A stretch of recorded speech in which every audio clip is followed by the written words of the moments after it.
ایسے کاموں میں خود کو انگیج کر لو جس میں گناہ نہ ہو، اور جتنا فارغ ذہن ہوگا اتنا ہی گناہ آئے گا. کہ ایک ایسا مہینہ ہے کہ اس کا پہلا حصہ رحمت ہے، بیچ کا حصہ مغفرت ہے، اور آخری حصہ جہنم سے آزادی کا پیغام ہے.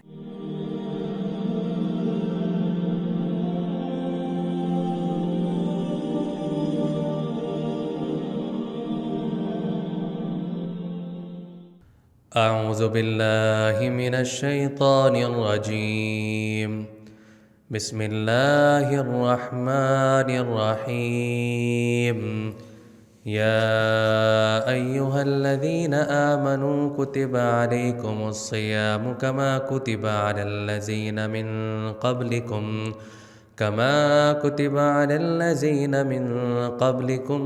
لعلکم تتقون.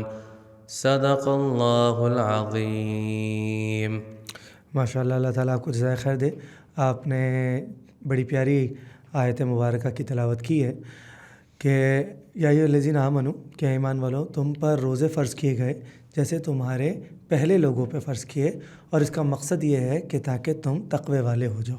مجھے آیت پوری یاد نہیں آ رہی. جی یہ اسی شدید بالکل ایسے ہی مقصد. دیکھیں دو باتیں، یعنی روزے ہم نے رکھے تاکہ ہمارے اندر تقوی پیدا ہو. آج 15واں روزہ ہے. جی 15واں روزہ ہے، اور نصف ہو گیا. وقت کتنی تیزی سے گزر رہا ہے، اور دل خوش بھی ہوتا ہے کہ اللہ تعالیٰ نے 15 روزے بہت اچھے سے گزروا رہی ہے، لیکن دکھ بھی ہے، افسوس بھی ہوتا ہے کہ رمضان ہمارے ساتھ جو ہے نا تیزی سے جو ہے نا بچھڑ رہا ہے. اور لیکن اس کا چیک پوائنٹ ہے نا، یہ آیت ہی ہے. جی لعلکم تتقون، کہ تم لوگ تقوی والے ہو جاؤ. اصل مقصد یہ چیکنگ پوائنٹ ہے. کیا یہ دیکھیں ہم میں تقوی ہے، امپروومنٹ ہے، یہ ٹائم ہے چیک کرنے کا. مفتی تقی عثمانی صاحب فرماتے ہیں، ویسے تو کہتے تھے روزانہ رات کر لینا چاہیے، لیکن میں ویسے ہی کہہ رہا ہوں کہ اپنے آپ کو نا چیک کرتے رہنا چاہیے، مراقبہ کرنا چاہیے سونے سے پہلے، کہ ہم نے کیا کیا، کیا کھویا کیا پایا. ابھی چیک کر لیں. 15 دن باقی ہیں، آدھا رمضان گوا دیا یا بنا لیا. یہ کھویا پایا والا جو ہے نا، یہ کھویا پایا والا ہے یا دوسرا والا کھویا پایا والا؟ افطار سے پہلے تو پھر اچھا میں دماغ وہیں پہ چل رہا ہے. آسان بات کرو، آسان بات کرو. لیکن اس میں نا جو اصل بات سمجھنے کی ہے وہ ہے کہ تقویٰ ہے کیا. اس میں مفتی محمود اشرف عثمانی صاحب رحمۃ اللہ علیہ ان کا جو بات ہے وہ یہ کہ تقویٰ یہ ہے کہ آپ اللہ تعالیٰ کے حکم پہ عمل کرنے کی بات جو ہے نا اس کو ہم تقویٰ کہتے ہیں. اس میں اصل بات ہے کہ گناہوں سے بچنے کا عمل کو تقویٰ کہتے ہیں. یہ نہیں کہ زیادہ عبادتیں کرو، یہ کرو، وہ بھی ہے، لیکن اصل بات ہے کہ گناہوں سے جو بچ گیا نا بس وہ فلاح پا گیا. یار مفتی صاحب کو اللہ تعالیٰ رکھے، ان کو ہم سب لوگ کہتے ہیں عالم ربانی. جی اچھی بات میں تھے، اللہ تعالیٰ نے ان کو بڑا علم دیا تھا. ایک دفعہ میں نے ان سے پوچھا کہ گناہ سے بچنے کا طریقہ کیا ہے. اب میرے ذہن میں وہ چل رہا ہے کہ وہ کوئی وظیفہ بتا دیں گے. صحیح بات. انہوں نے ایسا پریکٹیکل نسخہ دیا کہ مجھے آج بھی کام آتا ہے. انہوں نے کہا گناہ سے بچنے کا بہترین طریقہ یہ ہے کہ خود کو مصروف کر لو. ایسے کاموں میں خود کو انگیج کر لو جس میں گناہ نہ ہو، اور جتنا فارغ ذہن ہوگا اتنا ہی گناہ آئے گا. اور دیکھیں انہی مفتی صاحب کی ایسی خوبصورت انہوں نے بات بتائی کہ دیکھیں نیک اعمال ضرور کرنے چاہیے، بہت اچھی بات ہے، لیکن نیک اعمال کے جگہ آپ اپنے فرض کو نہ بھولنا نہیں چاہیے.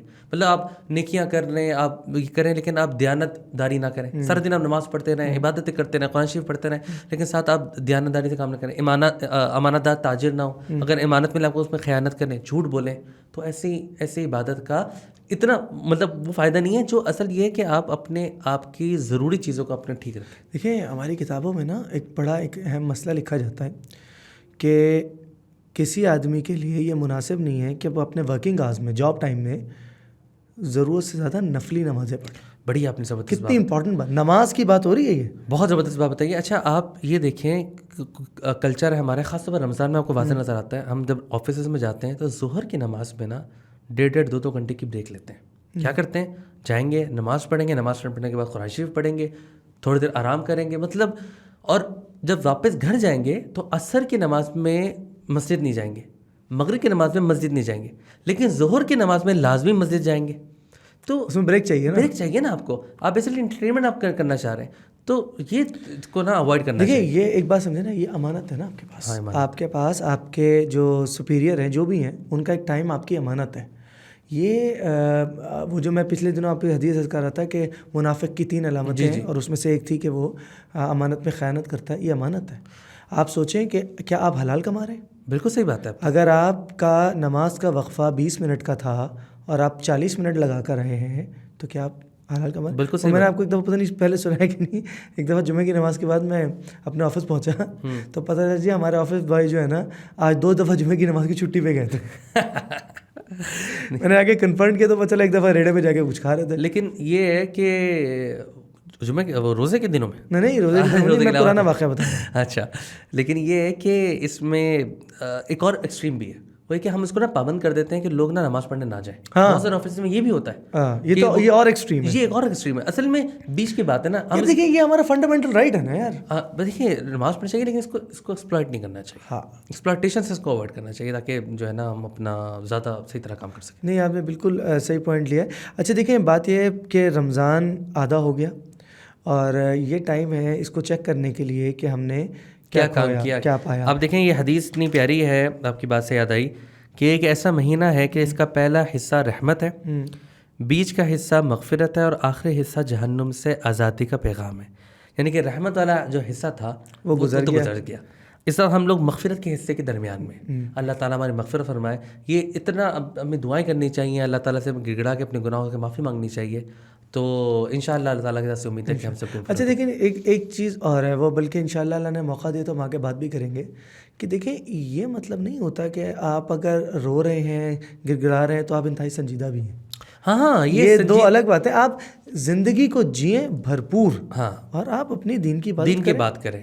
یہ دونوں بالکل سائمنٹینیس الگ الگ چیزیں. ہم یہ سمجھتے ہیں کہ اگر کوئی ہے تو بس سنجیدگی ہوگی تو کام بنے گا. اچھا حسن بھائی ایک آپ کو بات بتاؤں کہ بڑا کامن ہے کہ لوگ کہتے ہیں کہ یار سیٹ دعاز پڑھتے ہیں, یہ دعائیں پڑھنی ہے, یہ دعائیں پڑھنی ہے, یہ دعائیں پڑھنی, مطلب سیٹ آف دعاز ہیں کہ یہ دعا پڑھنی ہے, اگر آپ نے عبادت کرنی تو یہ دعا پڑھنی ہے, اگر آپ نے عبادت کرنی تو یہ دعا پڑھنی. بہت اچھی بات ہے, یہ سب سے اچھی دعائیں تو یہی ہیں کہ ہمیں پڑھنی چاہیے.